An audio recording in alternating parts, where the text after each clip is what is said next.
Shalom saudara-saudara yang terkasih dalam Tuhan. Jadi minggu ini mungkin kita belum bisa ketemu, tapi saya percaya bahwa tidak ada jarak di dalam hadirat Tuhan.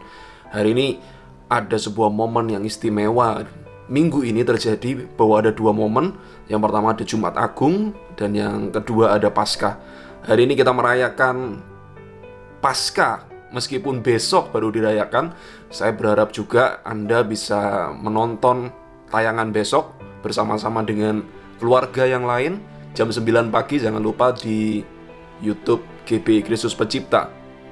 Sebelum kita mulai firman, mari kita berdoa lebih dulu. Bapa, sebentar kami akan memulai firman Tuhan. Tuhan bicara dalam hati kami melalui hamba-Mu di tempat ini. Kami percaya bahwa setiap apa yang kami beritakan Tuhan tidak akan sia-sia. Jarak tidak menjadi penghalang di dalam hadirat Tuhan, melainkan Tuhan sanggup untuk melakukan hal-hal yang besar meskipun kami tidak berjumpa hari ini. Tuhan jamah anak-anak-Mu dimanapun mereka berada. Berikan hikmat, pengertian yang terbaik Tuhan yang daripada-Mu.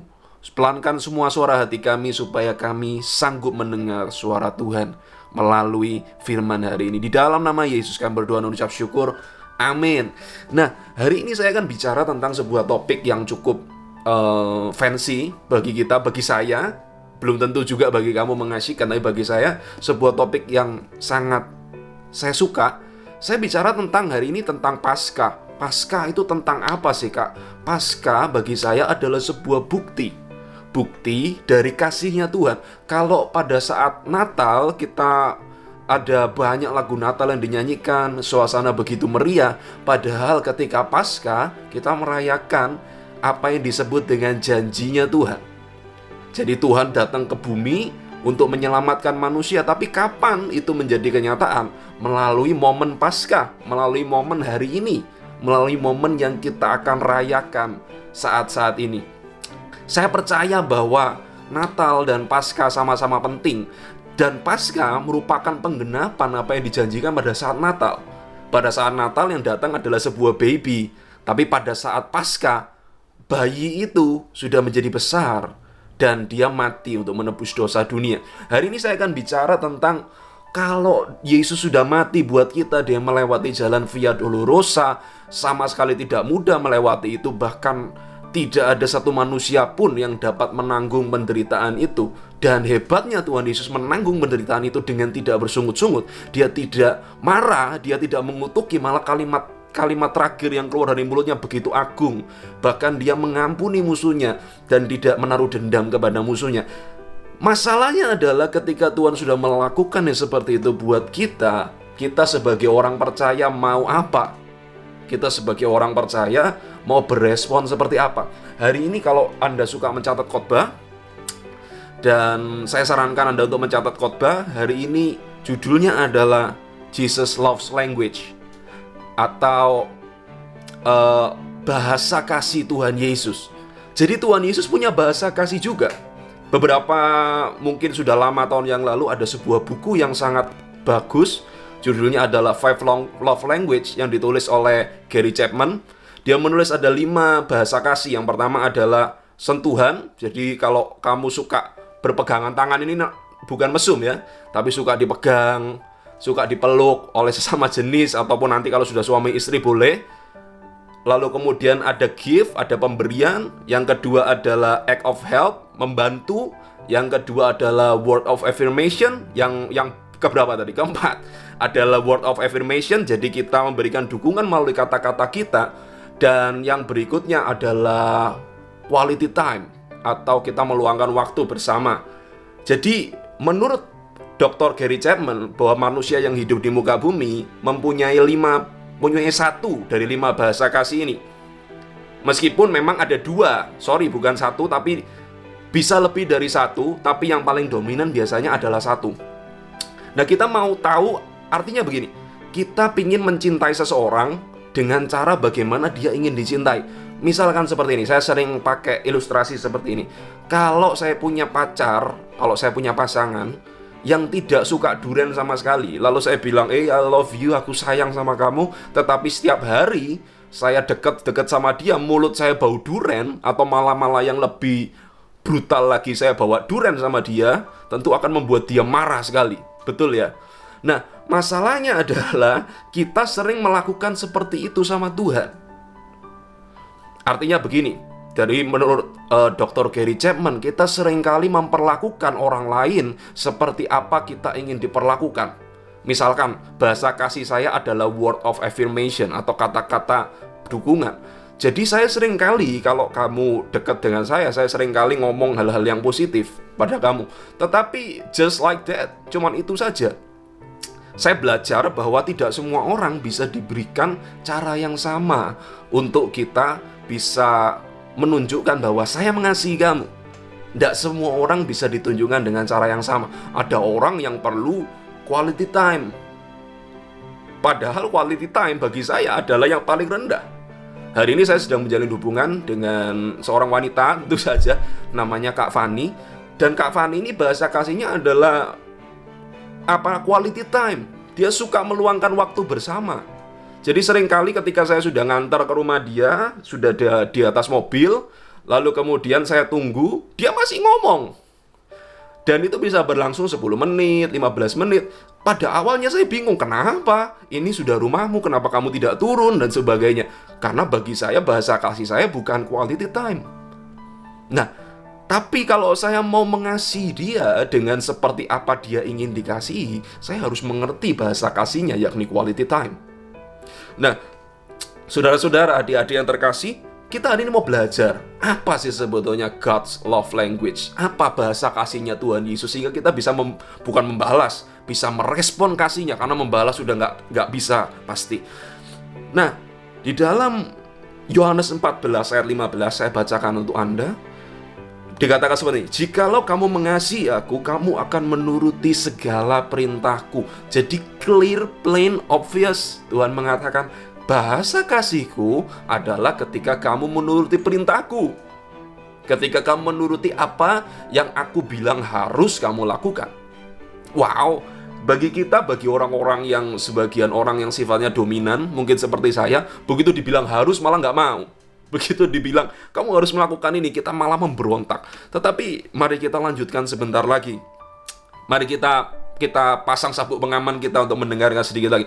Masalahnya kita sering mengasihi Tuhan dengan bagaimana kita ingin dikasihi. Kalau saya bahasa kasihnya kan word of affirmation. Saya memuji Tuhan dengan kata-kata yang indah. Kalau saya suatu hari bisa mengerti not, mungkin saya bisa buat lagu untuk Tuhan. Saya bisa buat puisi untuk Tuhan. Saya bisa buat tulisan-tulisan yang indah untuk memuliakan Dia. Tetapi apakah itu bahasa kasihnya Tuhan? Salah satunya iya, tetapi apa yang paling besar seperti tadi yang dikatakan, if you love me, you obey my command. Nah, masalahnya komennya atau perintah Tuhan itu seperti apa di dalam kehidupan kita. Kalau kita mengerti tentang salib dari atas ke bawah, lalu dari kiri ke kanan, ada ini vertikal dan ini horizontal, kita mengerti bahwa ini adalah perlambang dari sesuatu. Ada dua macam hubungan yang perlu kita keep, yang perlu kita jaga di dalam dunia ini. Yang pertama adalah hubungan antara manusia dan Tuhan. Yang kedua adalah hubungan antara manusia dengan sesamanya. Nah, saya bacakan apa sih hukum yang paling utama yang kamu seharusnya sudah hafal. Kalau nggak hafal, kebacut gitu ya. Markus 12 ayat 30 dan 31. Kasihlah Tuhan Allahmu dengan segenap hatimu, dan dengan segenap jiwamu, dan dengan segenap akal budimu, dan dengan segenap kekuatanmu. Dan hukum yang kedua ialah kasihlah sesama manusia seperti dirimu sendiri. Tidak ada hukum lain yang lebih utama daripada kedua hukum ini. Nah, Yesus mengatakan di sini ini adalah hukum. Ini bukan hukum yang dibawakan semata-mata oleh Yesus, lalu Yesus mengatakan ini hukum. No. Tetapi sebelum bahkan Yesus lahir di muka bumi, sebelum Yesus ada sebagai manusia, sebelum dia berwujud sebagai manusia, hukum ini sudah ada. Bahkan di dalam perjanjian lama, ketika orang-orang Farisi ditanya oleh Tuhan Yesus, apa yang tertulis di Alkitab, mereka mengatakan persis seperti ini. Jadi Tuhan Yesus gak bilang ini hukum yang baru, karena saya Tuhan, saya berhak untuk mengubah ini dan itu. No. Tapi ini adalah hukum yang dari awal sudah dikasih oleh Tuhan. Kalau disebut hukum, apa yang ada di dalam pikiran saudara? Kalau misalkan saya sedang ada di dalam traffic light atau lampu merah, lalu saya bilang, aku memang orang yang taat hukum sih, tetapi karena saya ini anaknya presiden, saya akan genjot mobil saya. Kalau hukumnya benar, maka anak presiden tadi tetap harus ditangkap. Kenapa? Karena hukum adalah hukum. Saya suka kata-kata, hukum adalah panglima tertinggi kita. Artinya hukum nggak bisa ditawar. Tuhan nggak berkata gini, ya kalau bisa, kalau sempat kasihlah Tuhan Allahmu. Kalau hatimu enak, kalau hatimu baik, kalau kamu lagi nyaman, kalau moodmu lagi baik, kasihlah sesama manusia seperti dirimu sendiri. Tuhan tidak berkata seperti itu. Tetapi ini adalah kalimat perintah yang sangat jelas kepada setiap kita bahwa kasihlah Tuhan Allahmu. Kasihlah sesama manusia seperti dirimu sendiri. Ini adalah perintah yang sangat obvious, yang nggak bisa ditawar-tawar. Kalau saudara nawar yang ini, saudara jadi orang yang aneh sekali, karena namanya hukum tidak untuk ditawar. Dan nggak ada namanya orang yang bersalah di depan hakim lalu berkata, hukumnya salah itu Pak, diganti aja. Nggak bisa, karena ini namanya hukum. Berikutnya, Yesus tidak memberikan opsi, tapi Yesus mengatakan keduanya adalah hukum yang integral dan tidak bisa dipilih. Kalau kita disuruh mengasihi Tuhan, kira-kira gampang nggak? Gampang, lebih mudah mengasihi Tuhan. Kenapa? Tuhan Yesus itu loveable, pelukable, ciumable, ya kan? Bisa shareable. Kalau kita share di Instagram, kita nggak malu karena Tuhan Yesus keren banget, Tuhan Yesus baik banget, Dia mampu melakukan segala sesuatu. Tapi giliran kita harus menjadi orang yang kind person to another guy, untuk menjadi orang yang baik kepada orang yang lain, kita mengalami kesulitan. Why is that? Karena nggak semua orang gampang dicintai. Saya mengerti. Bagi sebagian orang malahan lebih gampang bagi kita untuk tonjok mukanya daripada untuk mengasihi dia. I know it. Tetapi masalahnya kalau ini adalah hukum, you better learn about it. Kamu lebih baik belajar bagaimana cara mengasihi orang. Karena mengasihi orang nggak semudah mengasihi Tuhan.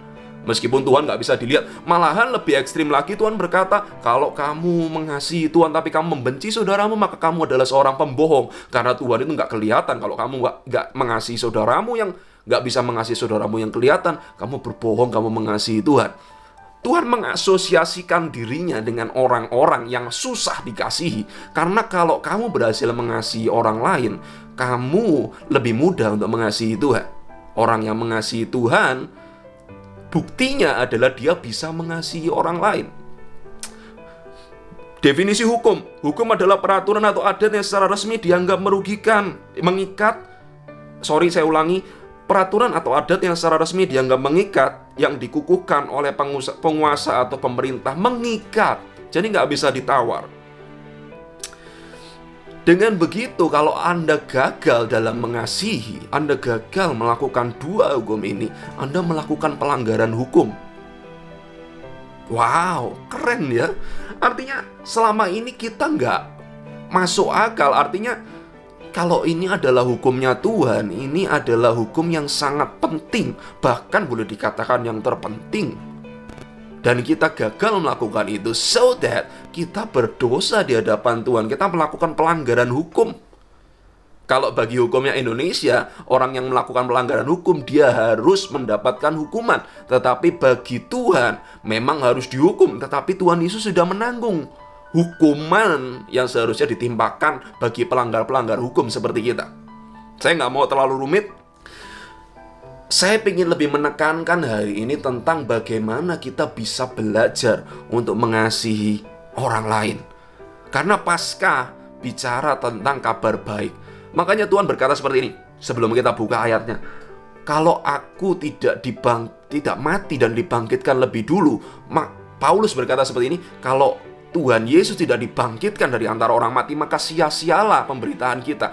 Artinya, inti dari Injil adalah hari ini, yakni kita merayakan Paskah. Nah, masalahnya begini. Kita buka di dalam Yohanes 13 ayat 34-35 yang tadi.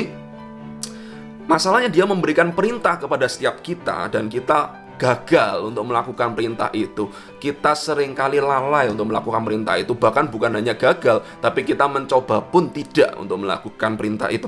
Aku memberikan perintah baru kepada kamu, yaitu supaya kamu saling mengasihi. Sama seperti aku telah mengasihi kamu, demikianlah pula kamu harus saling mengasihi.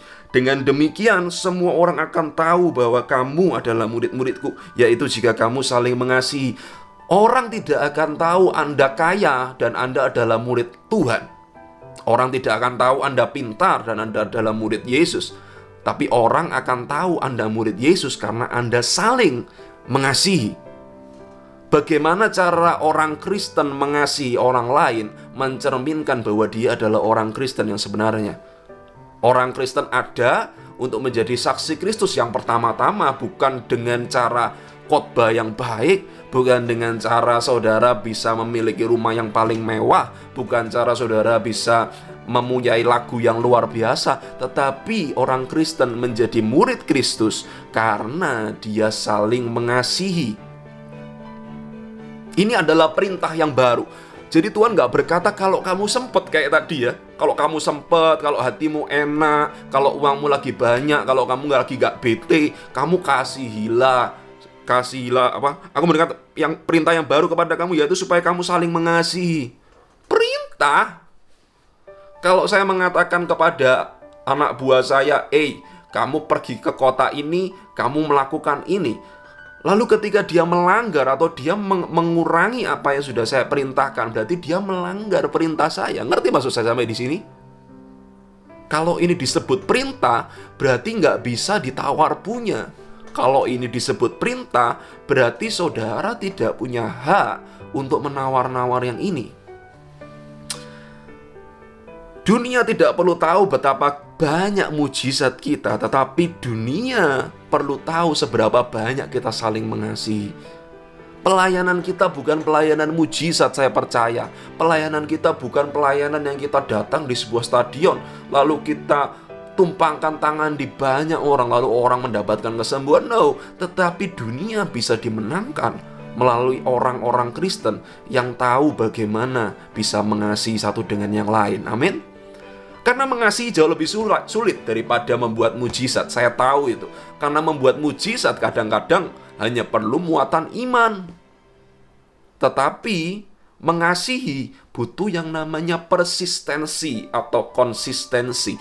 Konsistensi artinya adalah terus-menerus. Artinya gini, saya mengerti banget yang Anda kasihi bukan malaikat. Jadi sekalinya Anda mengasihi sekarang, saya pernah mencoba mengasihi satu orang, saya sudah ampuni orang itu, saya sudah mengasihi orang itu, bahkan saya sudah doing good kepada dia. Tapi apa yang orang itu lakukan? Dia menyakiti hati saya lagi. Apa yang orang itu lakukan selama dia masih hidup? Dia terus-menerus cari masalah dengan saya. Dan mengasihi butuh yang namanya persistensi. Butuh yang namanya saudara harus terus-menerus. Kadang-kadang dalam proses mengasihi kita sakit lagi.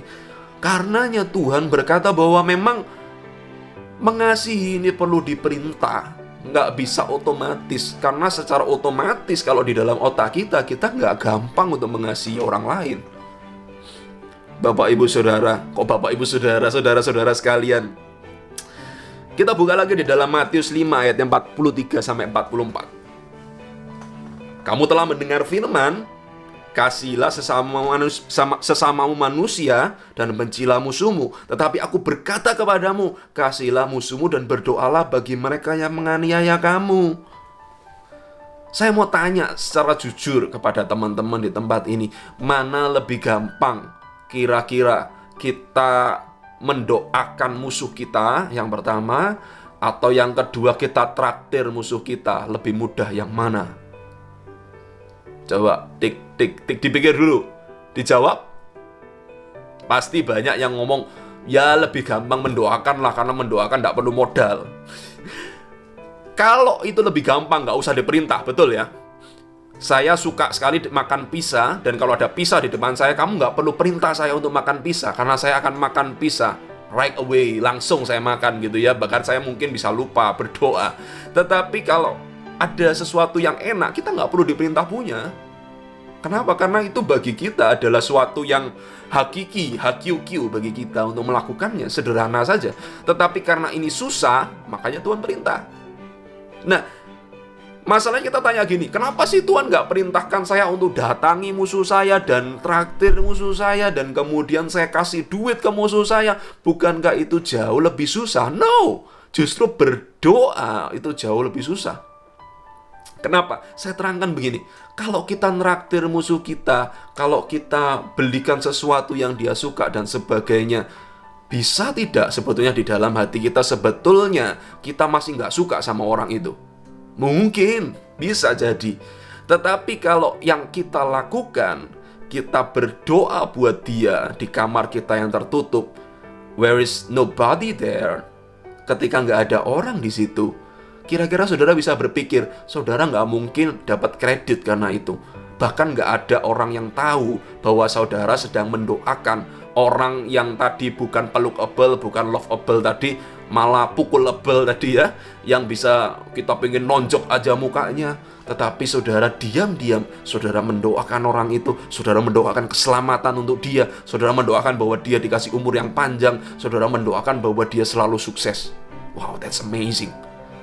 Saya pun butuh berjuang untuk melakukan itu, karena saya percaya bahwa teman-teman adik-adik di tempat ini adalah orang-orang yang luar biasa. Saudara pasti bisa. Step pertama untuk mengampuni adalah saudara mulai dari hati Anda lebih dulu, bukan mulai dari dompet. Semua orang bisa show kepada orang lain, semua orang bisa menunjukkan kepada orang lain, yes, saya orang yang hebat, saya orang yang baik, saya orang yang sangat sosial. Tetapi giliran disuruh berdoa bagi orang lain, giliran disuruh berdoa bagi orang yang gak lovable tadi, saudara susahnya minta ampun. Nah, saya tidak ingin berbicara seperti seorang ahli Taurat. Artinya mungkin saudara berkata seperti, ya kalau itu hukum, apakah kekristenan itu isinya seperti itu saja? Enggak. Saya beri sedikit clue. Kalau yang dari tadi selama 22 menit saya katakan kepada Anda terdengar begitu aneh di telinga Anda, bolehkah saya sarankan dengan kerendahan hati, mungkin Anda sudah tidak merasakan kasih-Nya Tuhan lagi di dalam kehidupan ini. Karena setiap orang yang mengasihi, setiap orang yang dikasihi, dia pasti bisa mengasihi. Beberapa kali saya adalah seorang pembina anak. Ketika saya melihat anak-anak yang berasal dari keluarga yang baik, punya keluarga yang tidak kekurangan kasih sayang, dia dengan mudahnya dia bisa memberikan kasih kepada yang lain. Ketika dia punya makanan, saya sempat lihat sendiri, dia bagikan kepada temannya with no hesitation, dengan tanpa keberatan dia bagikan itu kepada teman-temannya. Tetapi bagi orang yang tidak mendapat kasih, bagi orang anak-anak yang gak well care, yang gak dipelihara dengan baik di keluarganya, dia mengalami kesulitan untuk bisa berbagi dengan yang lain. Dan ini adalah sesuatu yang wajar saja. Oleh sebab itu, sebentar lagi ketika saya berdoa, saya minta Anda untuk bisa tutup mata dan kembali merasakan kasih Tuhan. Kasih Tuhan itu dekat kepada kita. Saya nggak ngerti apa yang Anda alami hari-hari ini, tapi saya merasakan bahwa ada orang-orang yang akan nonton video ini dan dia memang perlu kasih-Nya Tuhan di dalam kehidupannya. Apa yang menjadi di dalam hatimu mungkin seperti ini, Kak, bagaimana saya bisa membagikan kasih Tuhan kalau saya nggak dapat kasih-Nya Tuhan? No, hari ini kasih-Nya Tuhan ada buat kamu dan Dia ingin mengasihi kamu sama seperti dulu pada waktu kamu pertama kali bertobat. Dan kalau kamu hari ini baru pertama kali mendengar siapa Yesus, saya tantang kamu juga untuk menerima Tuhan Yesus di dalam hatimu. Bagi anak-anak, adik-adik yang mendengar, mari kita pejamkan mata kita yuk. Saya percaya hari ini bahwa ada pemulihan yang besar, bahwa ada orang-orang yang hari ini susah sekali menerima kasih-Nya Tuhan, boleh menerima kasih-Nya Tuhan, dan Anda adalah agen untuk membagikan kasih-Nya Tuhan. Bapa, hari ini aku berdoa di dalam nama Yesus, kalau hari ini adik-adikku, anak-anakku, dimanapun mereka berada, dan juga barangkali ada orang-orang yang tidak aku kenal yang menonton video ini, mereka sedang membutuhkan kasih Tuhan.